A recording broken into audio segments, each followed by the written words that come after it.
Salam qadirli vatandaşlar, salam mehriban gelin gıylar. Bugün yine biz yine de Nowat'taki gepleşigimize başlayaz. Ayal gıylaryň durmuşy barada bolup geçýän näde uruy hadiseler barada bolmaly däl, kanuny gabat gelmeýän hadiseler barada şu yine de bir üstünde durup geçmekçi. Ine Tuğçe kardeşimize häzir söz beren şu ýerde. Türkmenistandan täze gelin düýün öňünlikde bolan wakalar barady aýdyp bermekçi. Tuğçe başysyny. Sağ olun. Salam kızlar, Bilbel Mercan Aliçareva. Salam vatandaşlar. Yurtun içinden bir gıynandırıcı haber geldi. Bunu ben size okuyup verin son. Ona göre konuşarız. Oktyabrın 30'u 31 günü Göktepe etrafının sonku avtobus duralgasına yakın etaj caylarının yanında 12. Orta Mektebin 6. klasında okayan kızı Gulu Gutaran Arzu adlı bir oğlan zorlap kaçıp gidiptir. Vakanın şahitleri polise Gulu'na haber veren vakti o yere sereden uçaskova gelmendir. Tuğçe yankı Arzu diýilýän oglan däl Arzu däliň oglu diýip aýtdylar.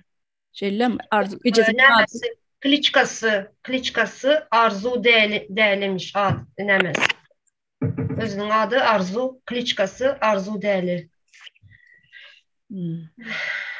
Uçaskoya gelmendir. Kızcağız ağlap yağdayı şeyle gürün beryer. Oğlanın ecesi de ulu avtobus duralgasında mekkeceven pişirip satyar. Oğlan mana da korkuzup mekkeceven sattıryardı. Bugün soğuda olmadığı için beni zorladı deyip onu halas etmeye yetişmedik sahici gelin kızlara gürün beryer. Yaşayıcı gelin kızlara gürün beryer. Kızcağızı halas etmeye yetişmedik komşular polisiye can ediptirler. Yöne gelen giden hiç kim olmandır.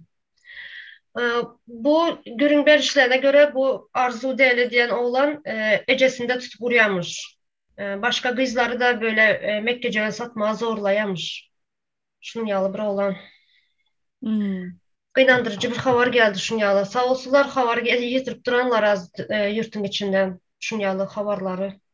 Hawa vatandaşlar şu yerde yine bir sapar yüzleneli vatandaşlarımıza. Eğer şular ýaly hadiseler bolup geçýän bolsa bize hökman habar berin. Şu gepleşigiň aşagyna telefon nomeri bardyr.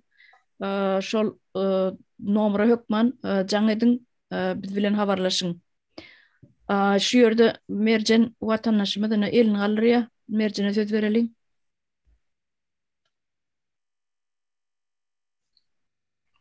Mercan Aydverin. Merhaba ildeşler, merhaba kardeşler. Ya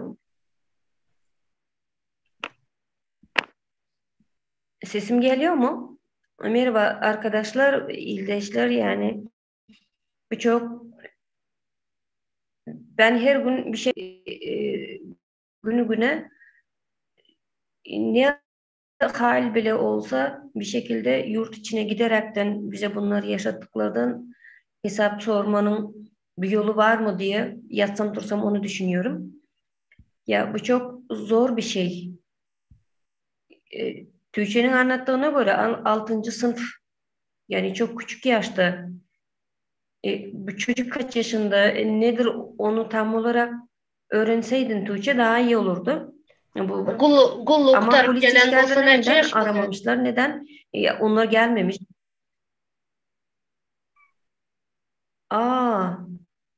O zaman 20 yaştan büyük oluyor bu. Aa. Çok yazık arkadaşlar, bu ne demek ya? Benim kızım 10 yaşında. Ben artık ne diyeyim? Ya bu kabul edilir bir şey değil. Bunun annesi babası o zaman annesi var kişiler orada onu yaşıyorsalar bizim çocuklarımız ne yaşıyordur ki? Bir normal değil bence. Bu hadisanın bolanlarım 3 gün Allah boldu. korusun. 3 gün boldu. Täze habar.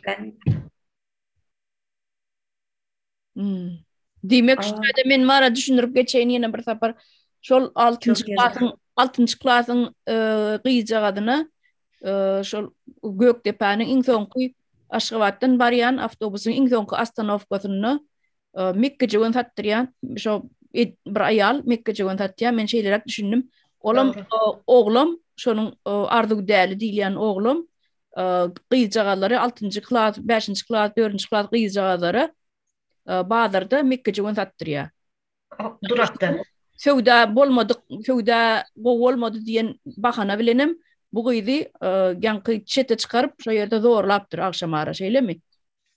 Komşularının aytmağına göre kız şu musur taşalan yerden zordan turup giden ayakları, budları kan bolup alıp gidipler komşuları. Zordan yerinden turup giden. Budlarından kan akıp ondan sonra yerinden turup gidipdir. Ama uçaskoya gelmeyen. Polisiya çağıncan ediyorlar, yani uçaskoya gelen ok. Gelmeyen ama. Bir yandan mı vatandaşlar söyledin? Garip bolsa, gariba bir zat bolsa, polisiya gelen ok.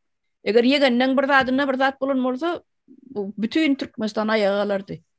Şu yerde bilbil elini kaldırıptır, bilbile söz verelim. Aydı ver bilbil. Salam vatandaşlar, salam gelin aydılar. Men aytjak bolýan zadım.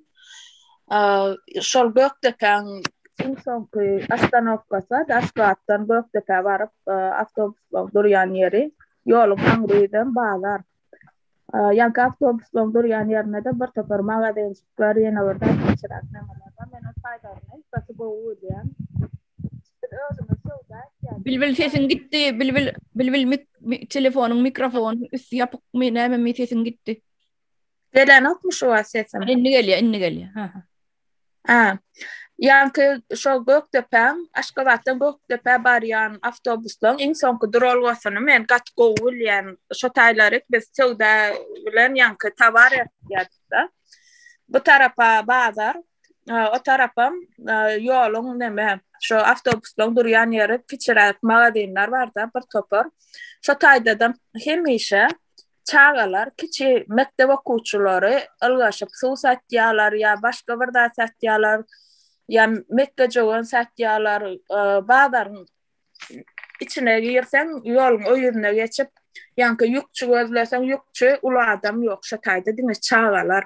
Men öz optymdan aýdyp bereýin, ýadyňyza düşýän bolsa başlarda 2 ýyl mundan ýanky çykyş edipdim Cemal Saparowa. Şo taraplara geçip görsen näme Türkmenistanyň içinde hemme zat gowgulara ulluk gatowçylyk diýip ýalan sözläp dursun telewizioniýa çykyp diýip söwüpdim şo taraplara bilmeýin Gökdepe, Arçman taraplara geçip gör çağalar zähmet çekdirýär, teleşke teklap ýörler. Lokan teleşkalary 4-nji klas, 5-nji klas, 6-njy klas çağalar, 3-nji klas amma men öz gözüm bilen gördüm şo taýda. Biz tabar ertýäse aňryk ula adam ödýärdik-de. Ýok, onsoň öz ýükçülenmedi, akidip başladyk. Sebä hemme çağa. Bu çağalar bilen men köp gürleşdim. Siziň en ataňyz barmy, näme üçin berdi? Men özüm mardan bolamsa, marda çağa rahmet ýok ine şo ýanky häzir badiýalar ýöne şo wagtlar ýokdy edil mar tarapda ula adamlar esasy işleýärdi, ýaly agyr işlerde. Ondan bulardan teň en ataňyz ýokmy diýsek köpüsiniňki ýarawsyz diýýärdi ýa köpüsü mektep eňeşiklenmedi alma üçin nemetýär şu taýda işleýärdi ýa köpüsü yetmezçilik sebäpli ýa käwirleriň en atasy işleýän hem bolsa barana ýylyň çagasy pul gazanýar diýip uğratýan ekenler şo taýlary. Ondan aýtjak bolýan zadım. Näme üçin ola o taýda Mekke satdyrýar okuwçy gyzlara, bu zatlary ýanky gören okmuka diýärler, biz aslynda bular görýär, hemme zady bilýärler. Häzir biri neme dip çekýän ylgaşyp öýüne ylgap barýarlar, hasanatlaşyp şolaň garşysyna hakykaty aýdaýsan, özlerine garşylyk görüp şonu hakykaty aýtmak o garşylygam da aslynda on. Şonu özlerine garşylyk bolup hasanatlap öýüne gelýärler derro. Edilýän zatlaram ýok. Ine ýöne, ine gurtly diýen bir ýer bardy Aşgabatdyň. Şo taýda, şu ýanky Berdimuhammedow garyndaşlar köp, şolar toý etýär. Ilen çalanlar toý etse bir hepdelep grajdanski eşikde bar polisiýaň işgärleri, MHM-iň işgärleri yani gражданеşikde formada derler şu tayda bolýarlar. Olar gijede günnüýdem ýatana goňşularyna ýatyranoklar.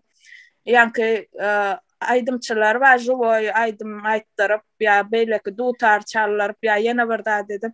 Her gün bir dürli keyp edip bir hepde çekýär şolaň ilen çalanlar toý etse. O gyjaga zorlanan wagty belki de bulan bir garnaşlar toý edenler ahli yani polisiýa işgärler şu taýda şolar gorýan olmak ahmalla. Näme üçin gelmänlerler? Aslında uçaska oynaşyzatlardan habary bolmaly. Okuçlary işledip duranlarından çağalar. Habarlar ba neme Tuğçanım habarlar ba mekteplerde 5-nji 6-njy klas çağalar gowral bolýarlar. Balnitsalar vardır. Parklenkalar balnitsalara barsaň aborto oçurda durlar mektep ýaşyndaky çağalar. Şo derejede menne muallimler birgeden men öz kursdaşlarym barıp işläp ýörenler we olardan eşitýän dogan gardaşlarymda muallim bolup işläp ýörenler we olardan eşitýän çağalar ýöne gowral bolup dur. Olar näme hemmesi öz islegine bolýar, öz islegine diýleni näme üçin şolaň öz islegine bolýar. Bizim ýanky ýurdumyzda näme ýok da halkymyzda psikolog ýok halkyň arasynda. Ene şu da ya psikolog ýok ya bolmasa enatça çağasy bilen açyk gurlaşyp düşünürüp özüň nähili alyp barmalysyny o zatlar öwredilenok. Şu mekteplere programa salypdyrlar özüňe alyp barmagyň tertip düzgünini ýaly bir hili mektebe şunýaly programa salypdyrlar. Näme öwretýänmişler? Prezident näme diýse şonky dogry bolmaly. Arkadaga şöhrat çäreler ýene bir zat, şoňa meňzeşdatlar näme edilýär-de. Başga öwredilýän zat ýok, o taýda özüň alyp barmagyň. Hana nirde olu ýanky psihologiýan zat okanlar, gutoranlar nirde işläp ýör? Olar biri polisiýada, biri başga ýerde. Başga öz urundan işlänoklar, ne muallimler zat misal üçin. Muallimçylygy eşdilýär şu wagt. Muallimçylygy okap gutoriýalardan hem polisiýa bolýarlar. Ya pul verip bir yerlerde aptekçi bolup işläp ýörler, bolmajak zatlar etýärler-de. Ya lisey okap gutoriýalardan hem muallim bolup işläp ýörler. Ya bolmasa lisey okap polisiýa girip ýörler, emheme. Ine şunýaly zatlar edip ýörler Türkmenistanyň içinde. Bu men pikirimçe şu aýal gyzlaryň arkalaşygy Türkmenistanyň aýal gyzlary arkalaşy kanal açylan gatgy boldy. Biz öz aramyzda üçdük gelin gyzlar bolup ýanky psihologik bir kömek maslahat ýaly nemelere edip kömek berip biler. Şoň üçin hiç kim dymmasyn, utanmasyn barjak nokodumyza bardyk hemmemiz.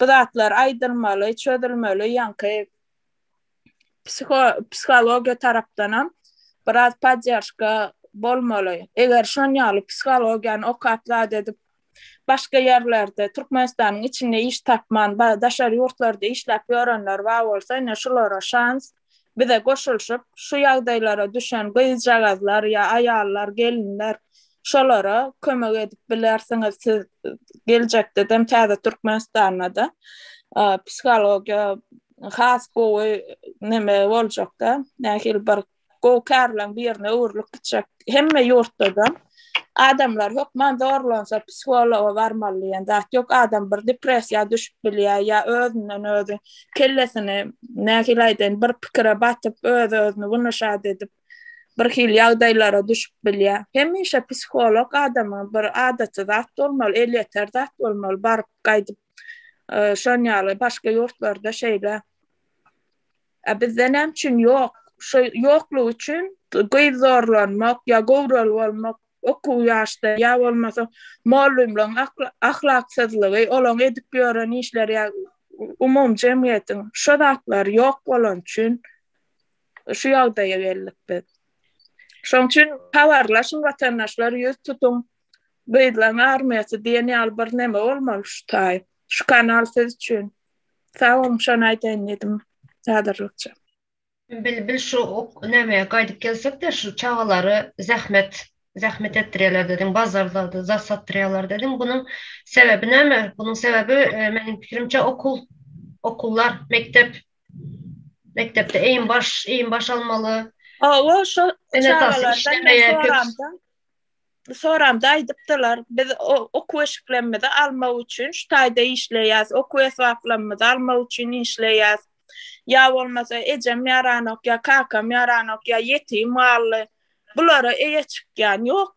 Bu olar ýöne ýerden edenoklar häzir hemme de güllä ösüp duran şu telewizorda aýdyşlar ýalap bolsa bulara beýdip mekke satyp ya gazerovka satyp günörmezler astanovkalardy.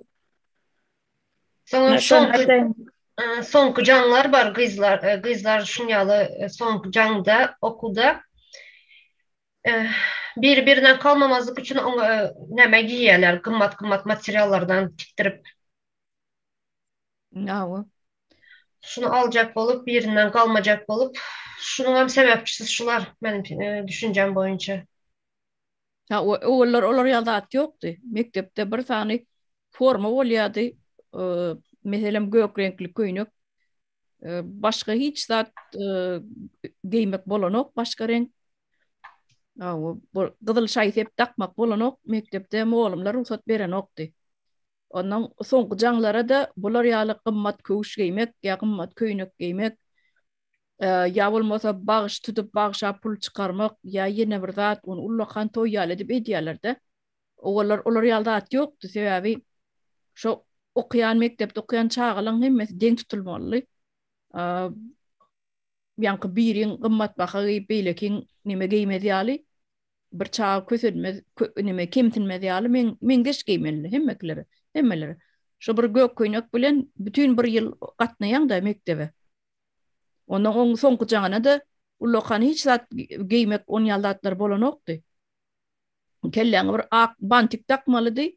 Öňde ak fartuk bolmalydy. Ine şu soňky jaň diýilýärdi şoňa. Şu sebepten näçe gyzymız özüni asyp öldürdi öyle çarýa. Şunem bellep geçeli. Näçe gyzymız oğlanam bar onun içinde sadece gyz değil. Şu Mercan da onun elini kaldırıp duran şuna hem söz bereli. Awa Mercan aýdy berin.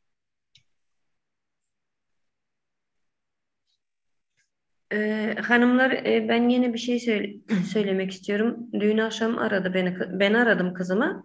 Arayınca dedi ki yarın dedi okuldan sonra dedi 15 kilo pahta yığmaya gitmeliymişiz anne dedi. Hayır öyle bir şey yok dedim. Gidemezsin dedim.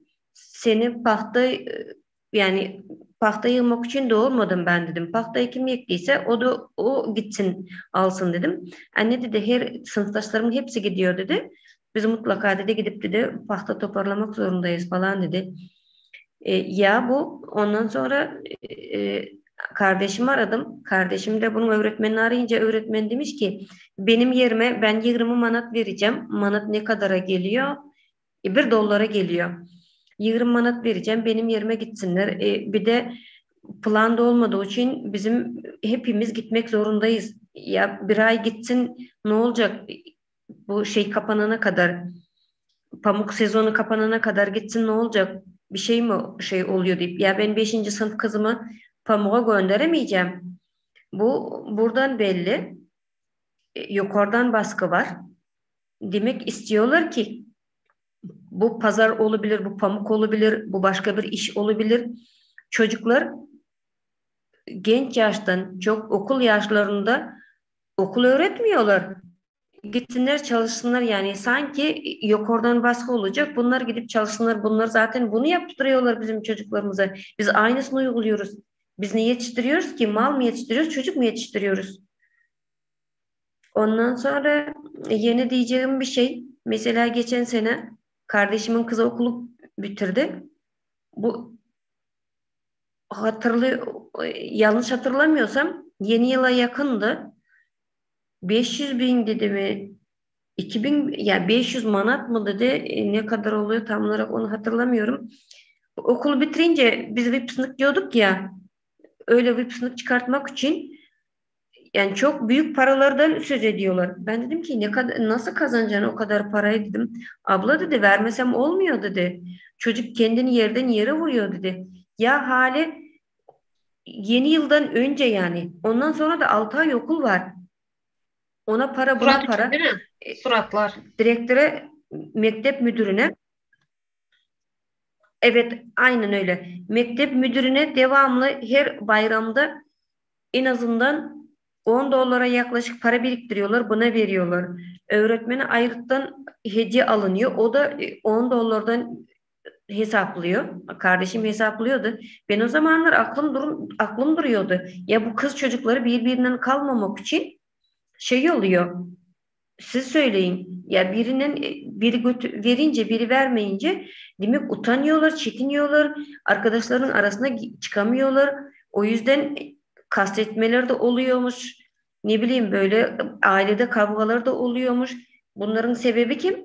Ben değilim sonuçta, siz de değilsiniz. Bunun sebebi bize bunu yaşatanlar. Bunu bize kim yaşatıyor? Bizi işsiz bırakıp bizi evsiz yurtsuz bırakanlar, bunlar suçluları. Büyük sebep o. Çocuklarımıza dahil oyalanmak için bizi her şeyden kafamız kaldırmayacak derecede her bir yere bir noktaya biriktirmek için, yani aklımızı yukarıya, kendi hakkımızı talep etmemezlik için birimiz, o bir Ertekin bir şey vardı, film vardı Türkçe, hatırlıyor musun sen? Devin elinde 12 tane kardeşim, biri ot toplamaya gidiyor, biri çöp toplamaya gidiyor, yeni bir şey. Ya biz devin çocukları gibiyiz. Döve hizmet eden çocuklar gibiyiz biz. Biz devden hesap sormuyoruz da biz sadece buyurulan işi yapıyoruz. Çocuklarımızla biz onu yaptık, bugüne geldik. Biz artık çocuklarımızı da devin eline bırakmışız. Nereye git diyorsalar onu yapıyorlar. Yine ne diyecektim? Biraz önce aklımdaydı. Bilbil'in dediği gibi, nerede büyük yukarıda çalışanlar varsa, yani bakan olabilir, bu ministri olabilir, başkası olabilir. Onların düğünlerinde tabii bizim polisi işgärlerimiz, yani polisi çalışanları hepsi gidip onların hizmetinde duruyorlar da, neden garibanın başına bir şey geldiğinde yarın duyuyorlar? O zamanında Hint filmleri vardı. Hint polisleri şortlu, uruş bittikten sonra geliyordular. Bizimkiler de aynı. Büyüklerimizin hepsi oradalar. Garibanın başına bir şey geldiğinde bunlar yoklar ortada. Bize sundukları alem buysa ben bu alemi istemem, yani istemiyorum. Ondan sonra yine neye diyebilirim?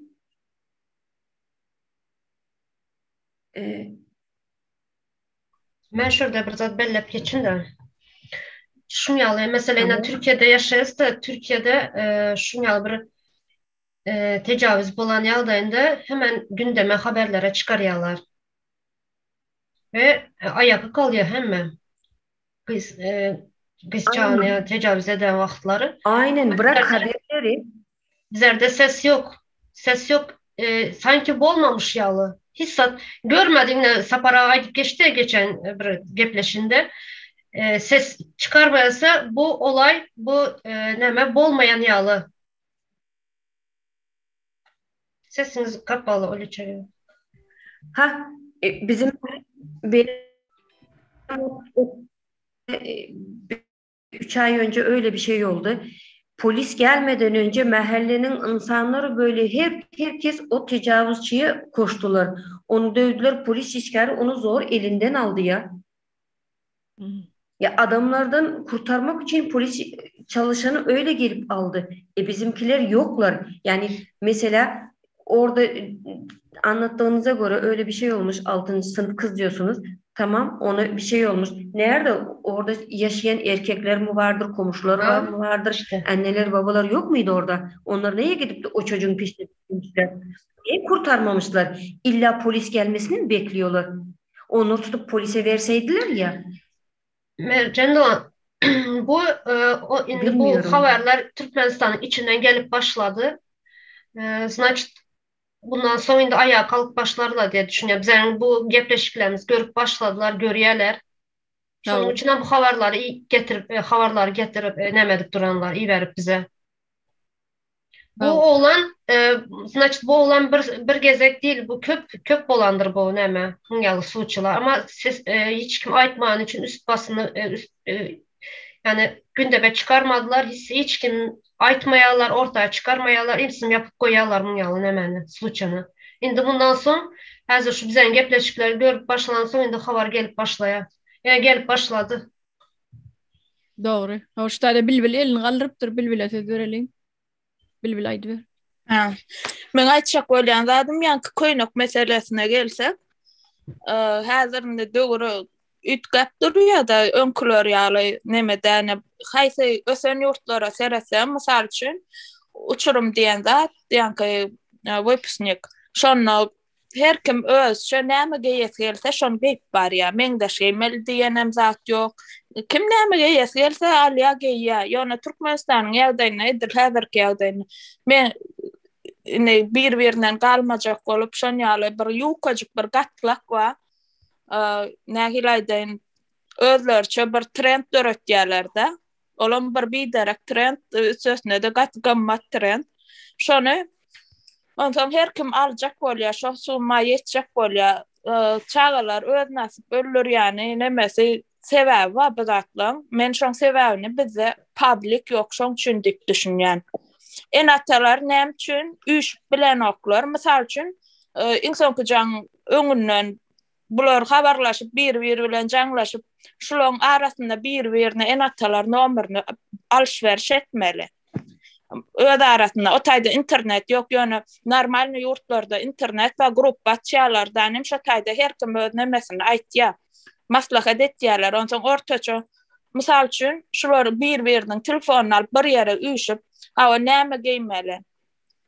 Bir ortaçarak her kimin ýagdaýy ýetjeklädi maslahatlaşyp ana gaýdam oglum mene şurady nemesek hemmäňki deňeçe şunýal bolýar dip.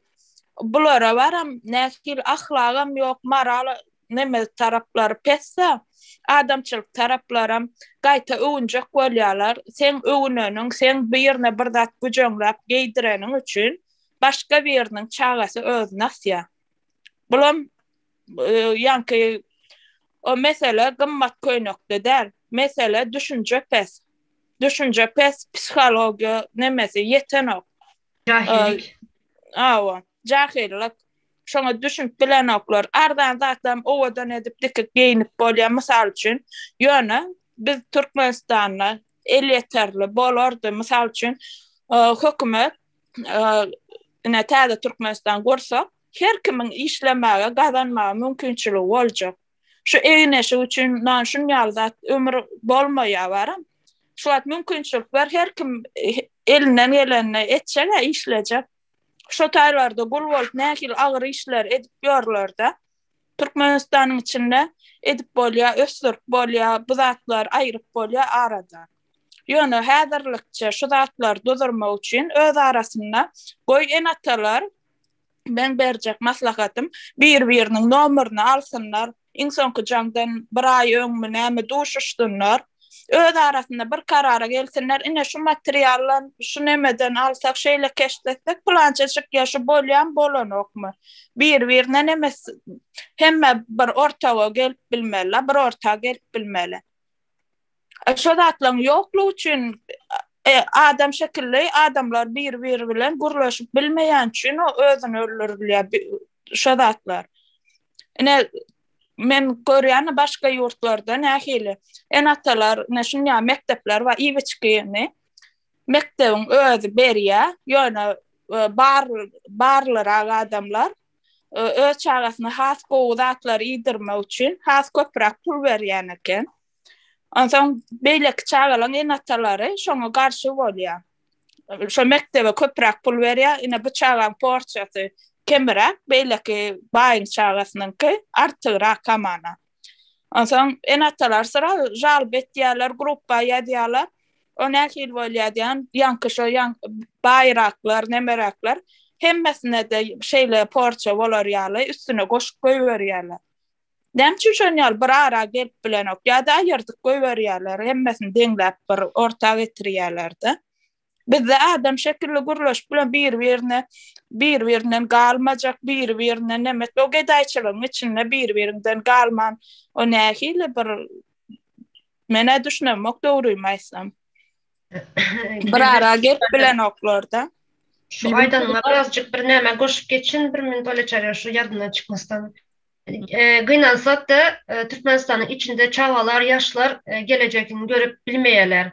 Şonun için hem häzir bir kiçik problema köynekden başlaya son gelecekden diye bunun ýaly garipçilikde yaşanmaly üçin ölenim ýaxşy dep özüni asyp öldürýärler dep düşünýän men. Ha o aýtýan şu bu neme Türkmençe näme bolýar öýdüňi neme bateriýada gaýga batyrmak bolýar näme samovnuşenýe näme bolýar öyle çaryna.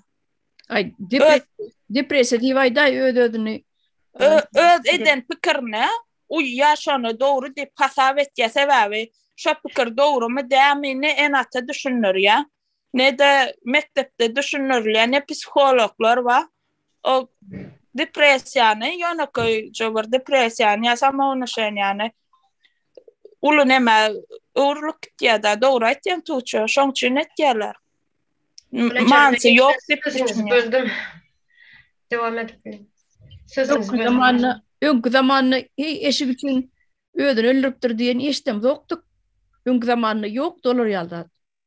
Ne soňky döwürde eşdip başladyk. Ine soňky jaňa çağa pul tapmanlar ijesi berjekler diýipdir. Pulum ýok, karda girse de soň kardan üzmeli. O diňe çağaň bir günlük geýjek eşik üçin berge batmaly ene ata. Onam ýok bolsa nirden alyp bersin? Berjekler diýen üçin gidip ödün asya çağa. Öne biziň neme bilim sistemamyzyň getiren derejesi o bilim sistemi bilim beren nokta çağalary daýalyan sistemi edara. Çağa bilim berýän edara däl. Çağalary ýoldan çykarýan edara. Şuna maýdyp geçmek gerek. Vatandaşlar, ştaýda merjen elini galdyrypdyr. Merjen aýdy berin.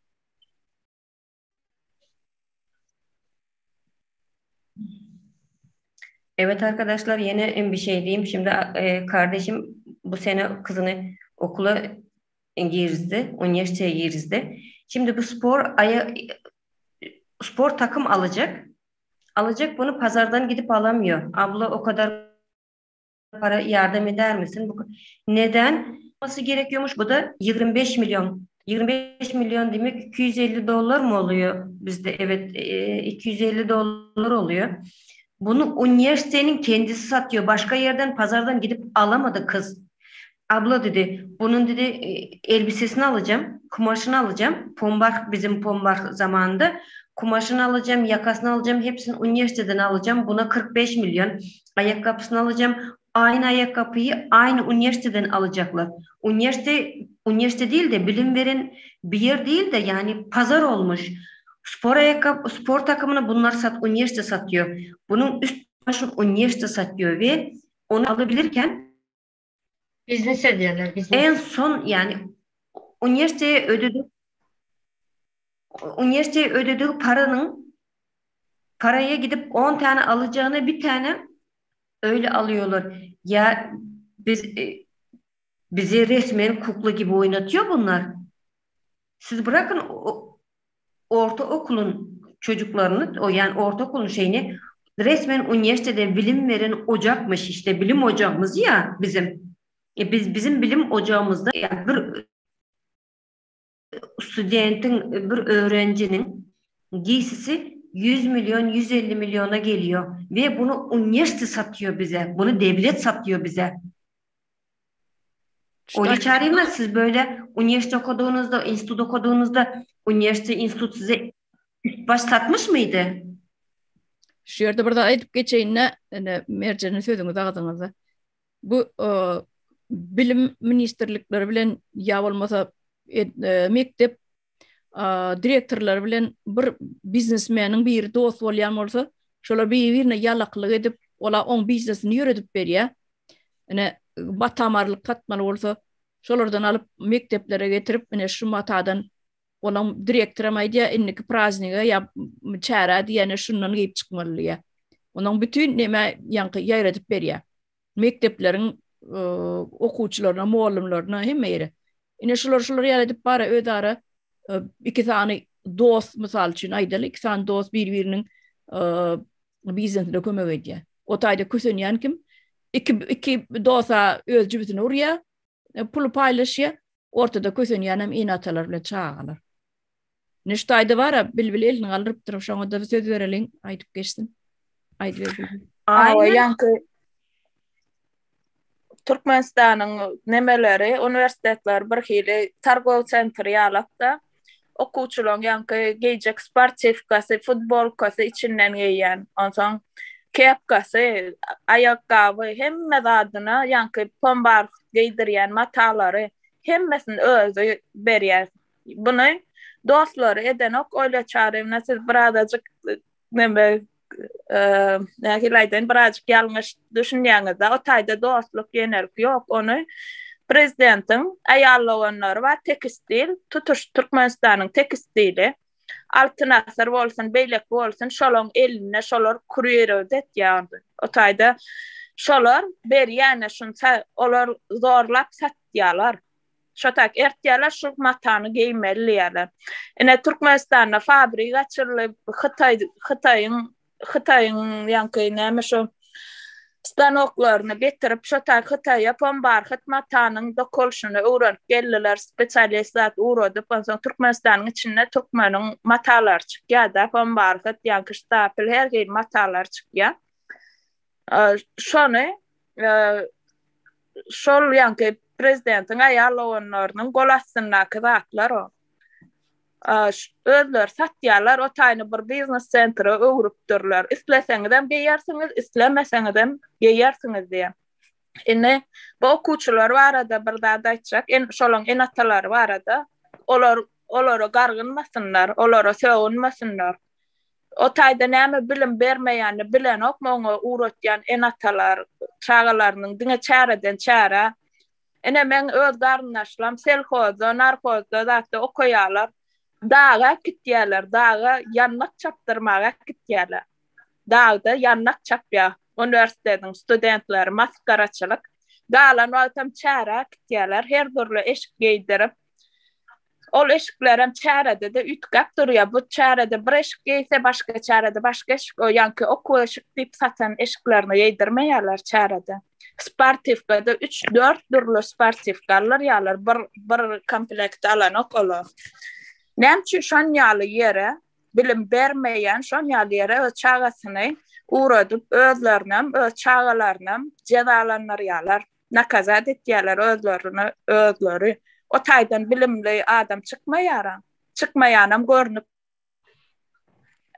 Olar näme raýat ýetişdirýärler, kimine dogry aýtýar.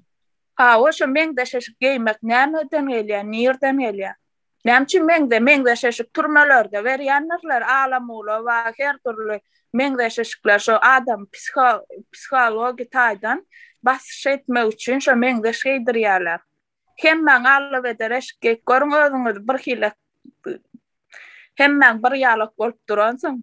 Ene şon ýalyk baş etýärler psihologiki onu şoň üçin psihologlar şu zatlar aýtmasyn diýen psihologiýa diýen käri ýa şo psihologlary çykarmaýarlar. Hiç ýerde işlemeýär şolar. Hatda ene polisiýeska edilenýalar bar. Şo taýda da psiholog nemesine oturýanlar we olardan hiç maslahat soralanok o taýda. Diňe pulun çödýär. Näme iş eden olaýsyn, gyzorlasyn, başga iş etsin, maşinist westin ya ondan beter işler etsin, adam ölürsin, pulu var bolsa. Sapya, pulu ýok bolsa gitýär. Ne şon ýaly. O taýda hiç neme ýok.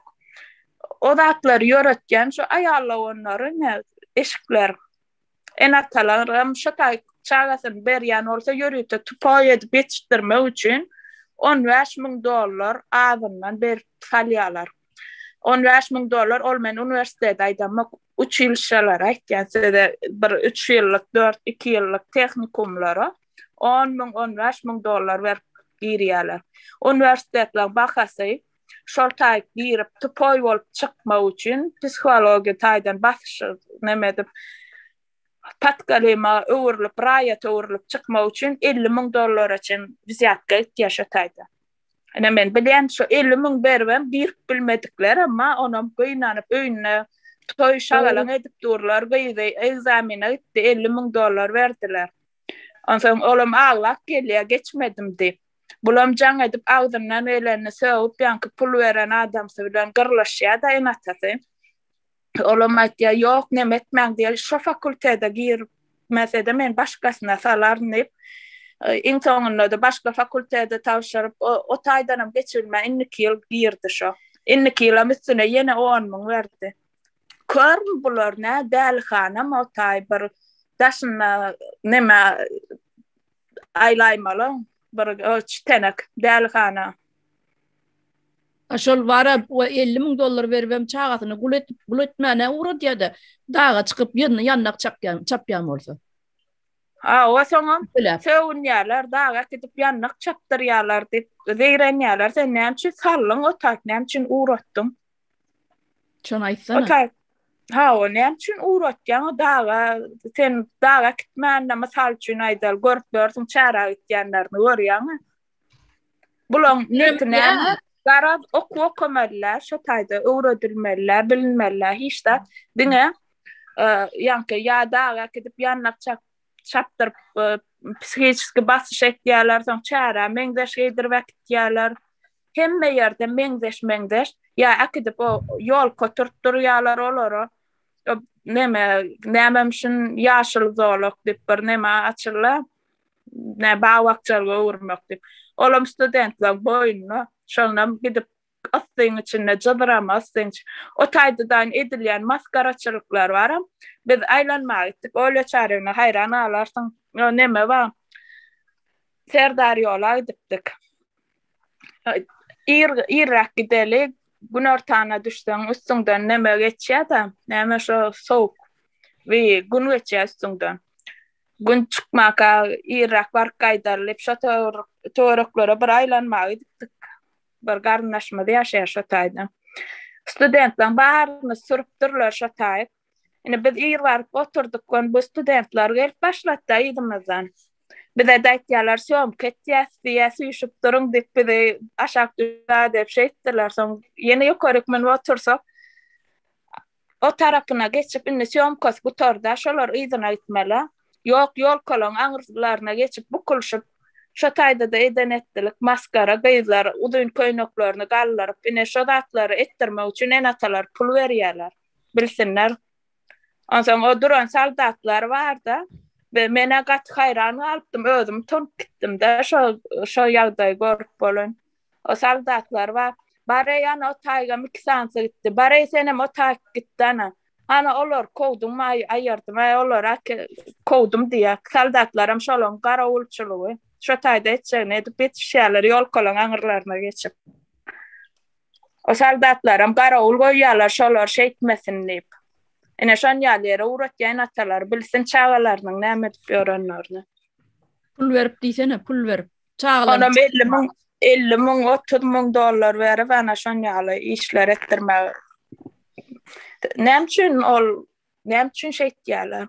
Düşünje ýok, neme ýok, ýanky nähili bir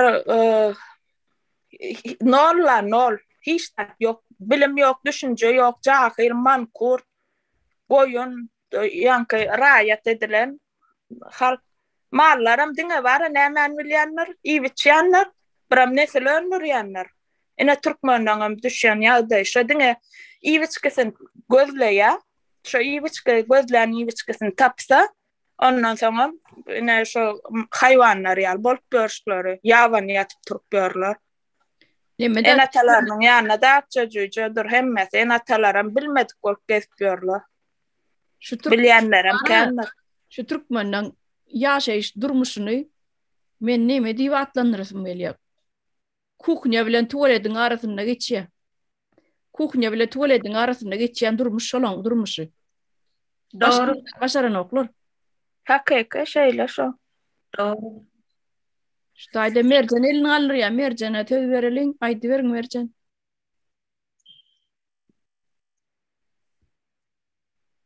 Evet hanımlar yine onun için şu an kızımın öğretmenleri anne diyor ne öğretiyor güzel geçiyor mu sapakların falan diye soruyorum ben kızdan. Eline diyor telefon alıyor diyor telefon oynuyor diyor olmadı diyor TikTok'tan bir şeyler anlatıyor diyor.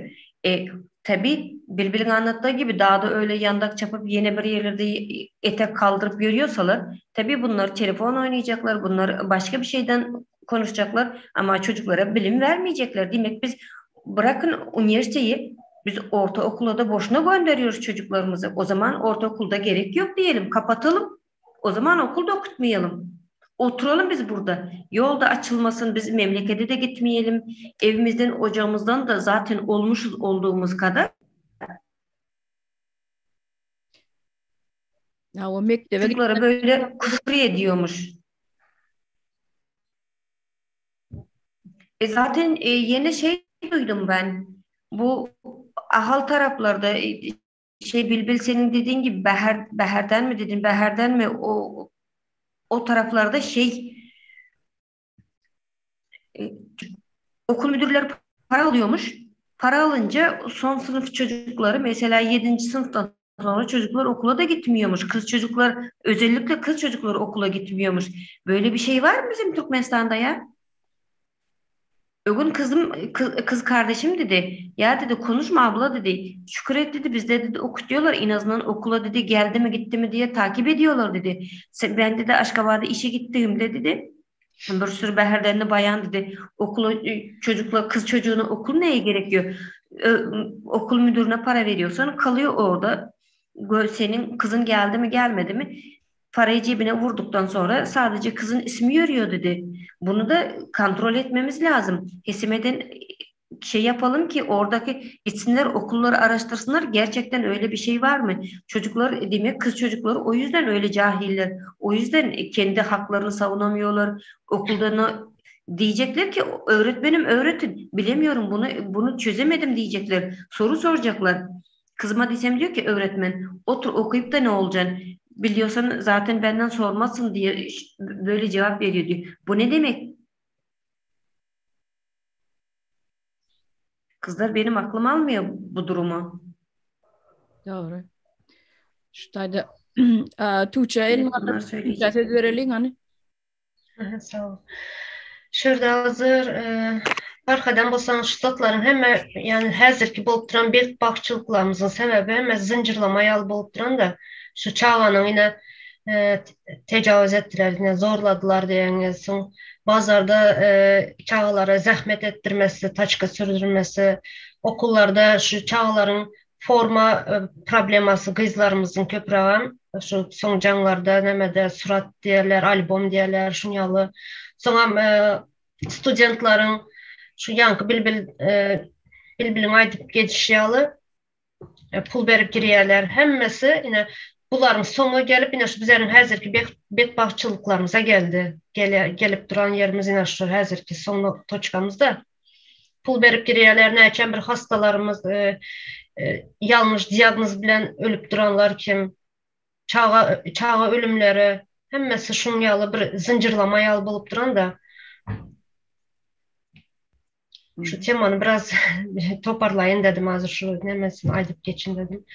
Şu nemesi neme bunların sebepçilerini bize dübüne araştırmalı, dübüne problemanı çözmeli diye düşünüyorum. Hakiki doğru aycan Tuğçe kuşulayan. Şuradaydı bilbilim aycık diye söz verelim. Nemede tekavadar var da Aşgabat'ta tekavadarın içinde bir eden çağalar, ayarlar, gelinler bir yeter yetmez bir görünüp orada pukara bir yerlerden yankı pul tapman alet şodatları ödünü urupdur. Şu tayda gazlısı umu yine bir datmı şu hemme çiğipsimi şonyaldatlar satyalardan bulurum. Polisiyeske jip maşinler olarım. Şonna kovalap çıkaryalar. Olarım kaçıp ılgaşıp yankı duran avtobustan içine girip hamana yolauçyalak bolup duryalar, gizlenşyalar şonun içine. Ondan käbir avtobuslar yörejek bolup duranım bolsa minyalar da son kasta inni kastanovkada düşüp yine iyidine gelip Angardan yank palçeski maşin yeliyan olsa gıygırşyalar bir-birine geliya diyor. Onsa zatlarını yığınap olgap patrak zatı oturan haysi otayda. Olaram haltalarda adı bile algaşıp avtobüne şu zakon выживания otayda varam yaşama üçün görüşýärler. Yaşanoklar yaşama üçün görüşýärler. Bular hemme zady çödüpdirler dany minni şolar nemet. Yani bu yankı jep maşyna aýlanýan polisiýalar bar da şotayda. Olar şey bir geda aýlan kowup çykýarlar. Her 2 saatdan aýlanýar şolar. Kowýarlar onsoň şotayda welayatdan gelýänler bar. Bir ýa şotanyň öz ýerli ýaşaýjylar köçede datda bir geçip barýan owadan rak beýz bolsa da durup nomeryny soraýarlar özlerim. Polisiýski maşynyň içinde oturýarlar. Nomeryny beräýdik, men özüme näçedik boluşanýarlar. Menem seretýän sen ejen nomeryny soradan alyp jaňa dikurlaşy bar şoň bilen ýa dowanyň dadyň ýokmy gaýy dowanyň. Şolardan bir sorasa saňa batýam diýe, sen näme diýen ha ýuklap adilenýär kitjek diýe. Hana gitdim. Gitýärler, soň kellesini ýaýkap şeýtdirip. Akawerler mysal üçin ýanky kösent işse zat edip kösent berenler var da akawerler min gitýänler gördüm şonýal maşynlary. Polisiýa özü lakatýa. O taýda olary bir giden garip bazarlar kowalap çykýarlar da daşynda da bir nemerak gyýdylar da görse bir owadan rak gyýdy durup ýanky lakatyp nomeryny sorap zat edip şeýtýärler. Utançdy da olar ahlaksız. Onsoň näme garaşmal bu polisiýalardan olar gelmede olaň özü adam zorlap ýörene. Olaň köpüsi özü adam zor hemmes diýjekkä gowy normal nemelerim ba içinde ýöne özleri köpüp böyle uşanýarlar olaň. Bizde diňe baram gyzlar zorlananok. Şu zat agyr ajy hakykat erkek zorlanýar, gullukdaky oglanlar zorlanýar.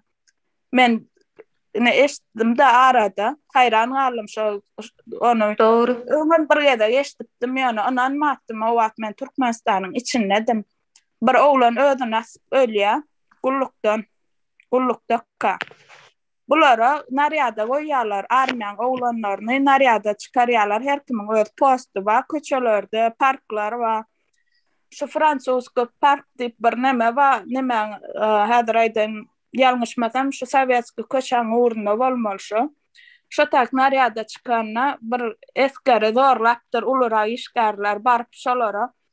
Siz öňüňizde gitjek bolsaňyz ýer uratýar, ýene bir zat diýip ödem köpüsiýe ul işgärler diýe pul berjek, näme etjek diýip şu oglanlar azdyryp erkek adamlar şolar zorlap şeýle işler etýäneken gorkuzlar dedim. Soň bir oglan özüne nasypdyr, men şonu aňyrda kam eşitdim. Ata arada başga bir nemeden eşitdim, hakykam şo bolup duran zat bolmaly. Ýöne ýerden çykmada anýaldatlar. Gullukdaky oglanlar zorlanýar, gözüňize getirip bilýäňiz watan goramaly çağlar zorlanýar. Afganistan boldu. Olar watan goramaly olar. Ýalňyşma bolsam YouTube'da batır bir bolgusyz gyýy polisiýa bilen maşynyň içinde oturup bular hakyky ýanky aýtýar sapara ibne diýe. Polisiýalar utançdy. Olar baram bir niže plintus adamlar. Men şeýle düşünýän, şu polisiýa diýilse şu niže plintus musor ýalwar men şolar. Neme gutaran konçunny hemmesi. Türkmenlerde bir söz bar da gowlary goşulyp işleşip ýörenler amma şu zatlara ahlaksyzlyga çydaman. Olaň aýtýan zatlardan wapşe gulak bilen meşderýärler öyle çarynlar.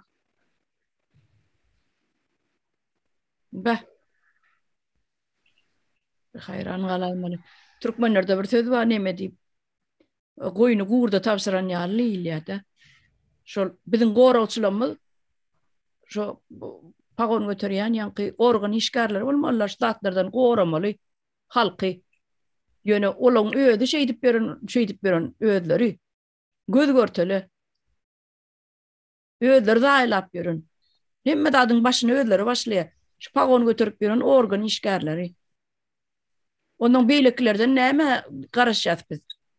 Biz gorawçysız bir ýurdun nähili aýdyn grajdanlarda raýat edilen hakyky raýatlary şuny üçin biz raýatçylygyň nämedigini bilmänler asal bize goýun ip ýadylgy dur eken pasportymyzda goýun sürüsü dip ýadylgy dur eken men haýran galyp şonu eşitdim. Onu vatanymyz häzir olya çaryna 1 minutçuk ýadymdan çykaratdy. Watanyň gorawçysy gyz gelinler dip düşünýän. Sebä erkeklerimiz şuny üçin 2,5 ýyl optumyz suw dedik gelýär. Erkek adamlar goşulmaz. Gyz gelinler bizde mert erkeklere garanna biz watanyň gorawçysy biz bolmaly diýip düşünýän. Nähili ýagdaýda şu datlary aýtmaly, şu datlary göz yummaly. Hem ağır nemeler gyz geliniň üstüne çıkıp dur şu var. Hem ağır gyz gelinler dur. Bunu indik tema koyalı. Şu yadında sakla, şu tema indik tema bolsun. Şu gyz gelinler nemeden Watan gorawçysy diýip. Ava. Hem ağır ipler Türkmenistan'ın içinde ağır ipler ayal gyzlaryň üstüne düşer. Şu temany nemet geçerli. Sonra bu temanı çok uzatmalı. Bizden halk sabırsız biraz uzun dinlemesi istemeyeler. Şu nemçinden de bu temal hazır bunu ayda otursak yaman ulu mesele. Hem ulu hem ağır izi kutarmaya bunun bu problemaların. Bunu iki bölüp koýaýar bolmasa. Şutaýda Merjana melini alyrypdyr. Nime gepleşik oturmak hak söz bereli. Onuň şutaýda tamamlaýar. Merjana aýdy berin. Evet hanımlar, ben Bilbil'in dediklerini duyunca artık her şeyden daha da tepe saçlarım gitti. Hangi tarafa gittiğini ben de bilmiyorum ama bir taraflara gitti yani. Böyle bir şey var. Her başarılı erkeğin arkasında mutlaka bir akıllı bayan vardır diye. Bu gerçekten de bir bayan anne, eş, kız çocuğu, kardeş. Yani biz gerçekten biz olmadan, bizi önlerine düşmeden erkeklerimiz, tamam erkekler fizik taydan çok güçlüdürler ama bayanlar gibi uğrukturucu değillerdir. Bir liderin mutlaka bayanın arkası varsa, annesi olabilir, eşi olabilir, kardeşi olabilir. Mutlaka bir danışan biri vardır.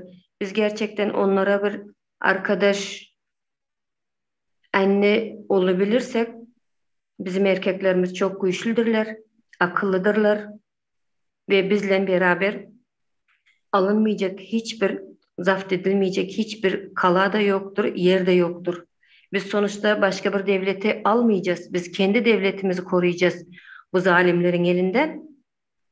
Ve bunu duyan herkes bana koşulacaktır, katılacaktır diye umut ediyorum. Daha da güç geldi bana. Kızlar çok çok sağ olun. Teşekkür ediyorum size. Doğru. Benim goşulýan ýanky Merjanyň diýen adyny ayal maşgala diýe, erkeği diýenem ayal maşgala, sanyny çykarýanam ayal maşgala. Diýmek ayal maşgalaň eline köp zat bar, köp zat elinden gelýär diýip düşünýän. İtleseň sen ýanky öz adamyny, öz ýan ýoldaşyny isleseň sen şonu adamym edip bilýän, uly ýokary derejeye ýetirip, isleseň sen şonu sanyny çykaryp bilýän, baryp ýatan alkaşam edip bilýän. Ýanky ol ayal gyýlan eline şu zatlar. Biz diýmek biz güýçli bolýas. Bundan boynumyza almaly. Köp zat gelýär elimizden. Olya Çarivna, bu sadece eş manisi. Mesela bir kız babasına ne kadar yakın olabiliyor, bir kız babasına ne kadar söz geçirebiliyor. Babaların canı kızının içindedir. Kızı da diyebilir. Baba artık oturma, artık çıkalım, senden talep et diyebilir. Ya bu kız kardeş için bacıdır, kardeştir diyebilir. Kardeşim beni koru, benim çocuk oğlum da tetikleyebilir. Oğlum artık benim için savaş, ya benim için güreş, git talep et, yanımda dur diyebilir. Bu Biz birinin annesiyiz, birinin kardeşiyiz, birinin kızıyız, birinin eşiyiz. Biz her yerdeyiz ve biz o kadar güçlüyüz ki ama kendi gücümüzün farkında değiliz. Sadece bu eş yani koca karı koca ortasındaki geçen konuşmadan anlatmıyorum ben. Biz kadın olup kız olup doğduğumuz günden biz bir ışığız. Biz bir yaktılığız cahan içinde, kardeşimiz içinde, babamız içinde, oğlumuz içinde, her şey için, eşimiz içinde biz geleceğiz aslında. Hakkımızı mutlaka aramalıyız kızlar. Bu bizim elimizde, güç bizim elimizde. Evet, bu kadar da söyleyeceklerim. Benim şuna koşulan Türklerin Türkmenistan'ın içinde ayal kızlar özünün güçünün farkında değil. Güçlü olanın. Gerçekten doğru ayıp geçtiniz, bellep geçtiniz. Bizler güçlü ayal kızlar.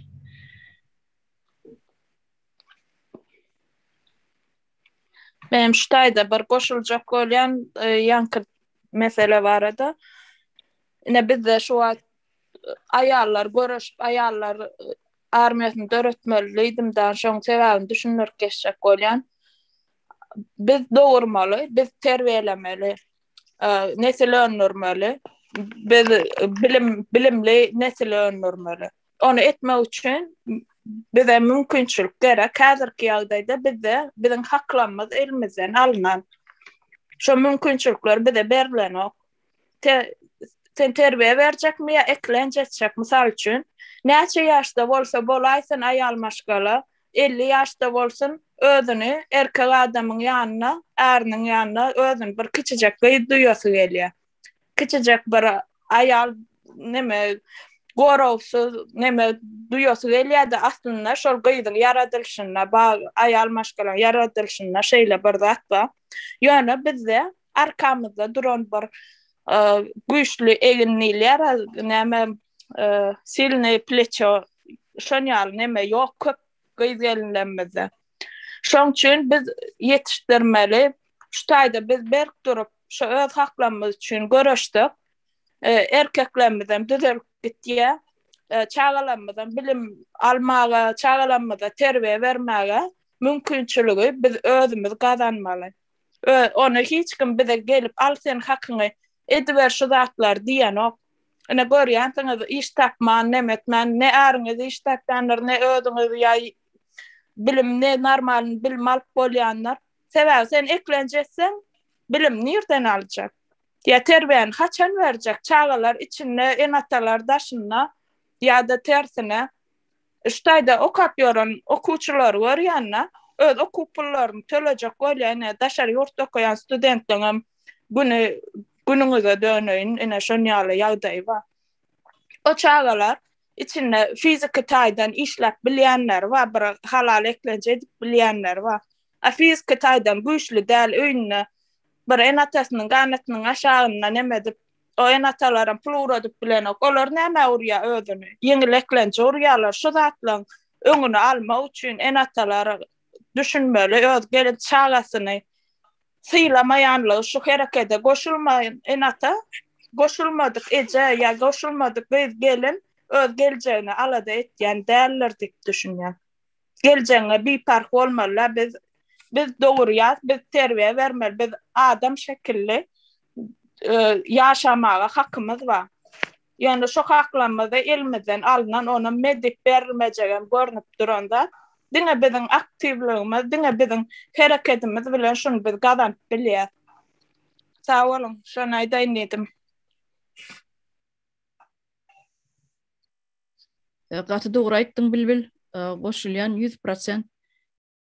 Bu ýerde psihologiski ýa podдержка diýilýär-de goltgy bermeli şu türkmen watandaşlaryny köp zatlara gözler ýeten ok, bulan gözlerini açmaly. Her bir ene ata bilsin öz çağalaryny öz elleri bilen ýalňyş ýollara iterýärler. Şol zatlara goşulma, bu zatlara barma diýip onuň özüniň ýankyýalyk bolup geçýän erbet hadiselerim gizläp saklap köpse ne utanç ýene diýip polisiýada aýdan oklar aýsuwda gatnap ýörseň olam bir gelişkiz plan pysykanyp Gepin ýetgese bul Türkmen milletini hakyky raýat edip ýetişdiripdirler. Hakyky raýat hiç zatdan, hiç zanyň alynan näl. Hiç zat bilen ok, gören ok, eşden ok, ýa-ni gulaklara dıkylan, gözlerim kör, dinläslerim gelen ok diýen zadyny näçe aýdy ber käkelep. Şonu da ýa senin gaçýarlar ýa bir gulakdan girip beýlekden çykyp gidýär. Şularyň üstüne biz has köprak işlemeli düşünýän. Ine şoň üçin bizine berýän maslahatymız şu telefon nomera jaň etsinler, bize habaryny ýetirip dursunlar, şular ýaly bolýan wakalary kanuny gabat gelmeýän ýa-ni zorluklar bar, şularyň ählisi barada bize gurun bersinler. Bolup geçýän zatlar diňe otaýdy. Ýa-ni bilbil dogry aýtdy, diňe gyz çagalarym zorlanok, oglan çagalarym zorlanýar. Şu internatlar var eken nemede. Bayram allama içerjegde internatda şo ýerde çagalar, oglançyk çagalar şo ýerde zorlanyp daýalanyp çykýan eken internat guturanyny eýýäm başga yerden garanjy gözleri görenok. Başga zatdan pul gazanyp bolýar diýip düşünje ýok. Şoň üçin şu öz tenlerini satmak bilen oglan çagalar şey diýen eken. Ona mene birden faktlar bilen getirdiler habary. Şu zatlara mene aýdyp geçeýin idim. Onu näme şutaýdy gelin gyzlar gepleşigimiz tamamlalyň. Onuň ýene-de inniki gezekde ýanky diýen ýanky aýdan üstüne durup geçen temamız var, şonu dowam ederiz inniki gepleşikde. Onu näme watandaşlar bolýar, hoş sag bolun, dinlädiňiz üçin hem köp sag bolun. Sizden täzeden geljek, ýa-ni habarlara garaşýar. Jaň edip durun, sag bolun. Sağ olun vatandaşlar, sağ olun kızlar.